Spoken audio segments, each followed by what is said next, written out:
আমি ছোট্ট করে আপনাদেরকে শোনাই যে পৃথিবীর বুকে সন্তানের জন্য মা কি জিনিস।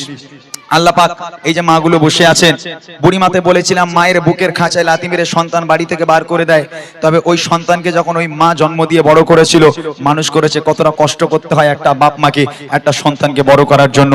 গজলটি মন দিয়ে শোনেন, তাহলে বুঝতে পারবেন বুড়িমা গজলটা আমি কেন লিখেছিলাম। এরপরেই বুড়িমাটা শোনাবো, আগে বুড়িমার আগের অংশটা শোনাই। মা কি জিনিস কবি ছন্দের মাধ্যমে লিখছে, শুনবেন।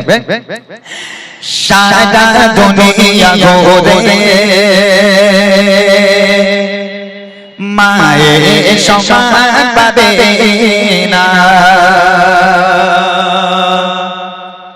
সারা দুনিয়া ঘুরে মায়ের সমান পাবে না, সারা দুনিয়া ঘুরে মায়ের সমান পাবে না, সারা তো ছাড়া এ দুনিয়া, সারা তো ছাড়া এ দুনিয়া কেউ তো আপন হবে না, সারা দুনিয়া ঘুরে মায়ের সমান পাবে না, সারা দুনিয়া ঘুরে মায়ের সমান পাবে না, সারা তো ছাড়া এ দুনিয়া, সারা তো ছাড়া এ দুনিয়া কেউ তো আপন হবে না, সারা দুনিয়া ঘুরে মায়ের সমান পাবে না, সারা দুনিয়া ঘুরে মায়ের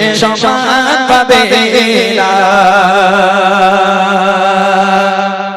একটা মা যখন একটা বাচ্চাকে জন্ম দেয়, এই শীতের রাতের বেলা কত মা সন্তান জন্ম দিল, ওই মায়ের কোলে সন্তান পায়খানা করলো, পেশাব করলো, মা খেতে যাচ্ছে সন্তান পায়খানা করে দিল, মা ঘুমাতে যাচ্ছে সন্তান পায়খানা করলো। আচ্ছা, কোনো দিনের জন্য কোনো মা বিরক্ত হয়ে একটা বারের জন্য কোনো মা বলতে পারে হতভাগা সন্তান দূর হয়ে যা, আজ থেকে অন্য ঘরে ঘুমা, আমি মা অন্য ঘরে ঘুমাই, কেননা তুই আমাকে খেতে দিস না, আমাকে ঘুমাতে দিস না, আমি তোর মতো বদমাইশকে নিয়ে ঘুমাবো না, দূর হয়ে যা।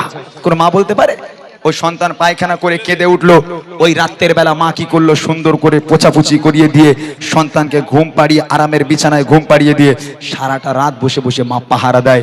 আর সেই বাপ মা বুড়ো বুড়ি হয়ে গেল, হাঁটতে পারে না, চলতে পারে না, যদি ঘরে কিংবা বারান্দায় একটু পায়খানা করে ফেলে, একটু পেশাব করে ফেলে, তখন ছেলে বউর ঘাড়ে বাজ পড়ে।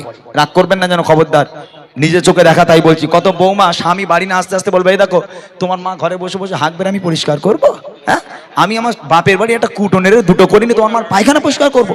ও হবে না, ওই বাপ মারে বাইরে বের করো, ঘর নোংরা করে। হতভাগা সন্তান উঠোনে যে জায়গা ছিল একটা তিরপল দিয়ে চাল তৈরি করে একটা তক্তপোষ ঢুকিয়ে দিল, বাপ মা ওর মধ্যে পচে মরুক, বাপ মাকে আর দামি ঘরে উঠতে দেওয়া যাবে না।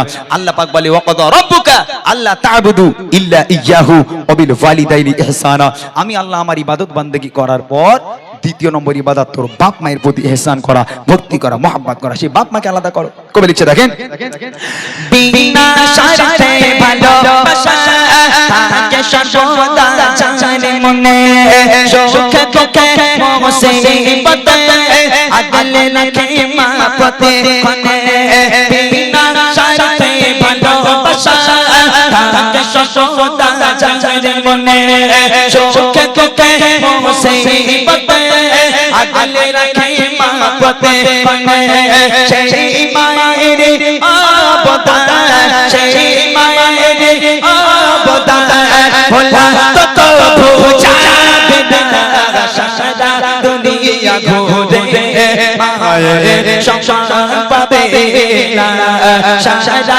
দুনিয়া ঘুরে মায়ের সমান পাবে না, সারা তো ছাড়া এ দুনিয়া, সারা তো ছাড়া এ দুনিয়া কেউ তো আপন হবে না, সারা দুনিয়া ঘুরে মায়ের সমান পাবে না, সারা দুনিয়া ঘুরে মায়ের সমান পাবে না।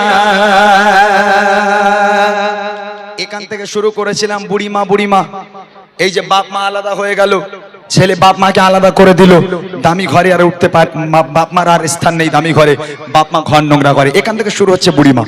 মা রাস্তার ধারে দাঁড়িয়ে আছে, ছেলেটা কখন বাজারে যাবে একটু ওষুধ আনতে দেবে, ছেলে একটা ব্যাগ নিয়ে দামি ঘর থেকে বার হলো, মা দাঁড়িয়ে আছে, মা ডাকছে, এই খোকা কোথায় যাচ্ছিস বাবা? বলে মা বাজার করতে যাচ্ছি। বলে এই খোকা বাজারের দিকে যখন যাচ্ছিস তা আমার জন্য 10 টাকার ওষুধ এনে দিবি, বুকের ব্যথাটা বড্ড বেড়েছে রাত্রের বেলা থেকে, একটু 10 টাকার ওষুধ এনে দে না। ছেলে বলছে মা এই জন্য তোমার সামনে আমি যাই না, তোমার সঙ্গে দেখা হলেই শুধু খাই খাই করো, এটা এনে দে ওটা এনে দে এটা এনে দে ওটা এনে দে, এত খাই খাই করো কারো, কোথায় পাবো এত টাকা তোমার জন্য আমি? মা 10 টাকার ওষুধ আনতে বললে মা নাকি খাই খাই করে। এখানে তো অনেক মায়েরা আছেন, আচ্ছা আপনারা বলেন তো ওই ছেলেরা যদি শাশুড়ি ফোন করে বলে জামাই আমি যাচ্ছি, ও ছেলে বউর কাছে বলবে তোমার মা শুধু খাই খাই করে কেন, খালি আমার বাড়ি আসে কেন, এরকম বলবে?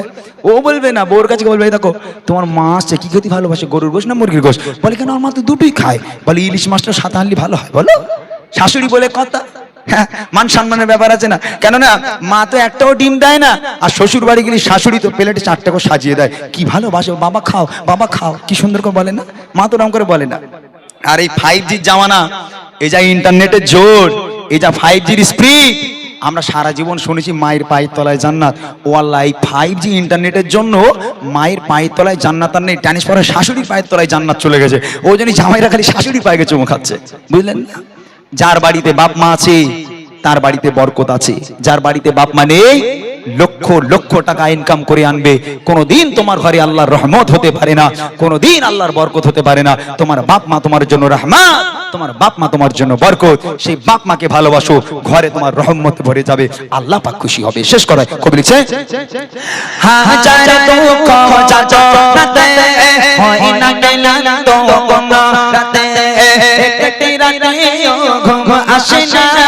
বসে থাকে মা পাহারাতে, হাজার দুঃখ যন্ত্রণাতে হয় না গেলাম তো কোনো রাতে, একটি রাতে ঘুম আসে না, বসে থাকে মা পাহারাতে।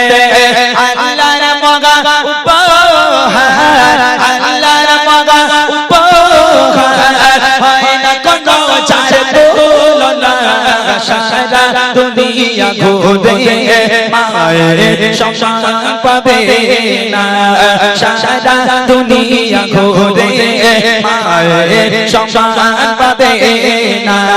সারা তো ছাড়া এই দুনিয়ায়, সারা তো ছাড়া এই দুনিয়ায় কেউ তো আপন হবে না, সারা দুনিয়া ঘুরে মায়ের সম্মান পাবে না, সারা দুনিয়া ঘুরে মায়ের সম্মান পাবে না, সারা দুনিয়া ঘুরে মায়ের সম্মান পাবে না। আচ্ছা আমি একটু বসলাম 5টা মিনিট, যে যেভাবে আছেন ওইভাবে থাকবেন, কেউ উঠবেন না। যে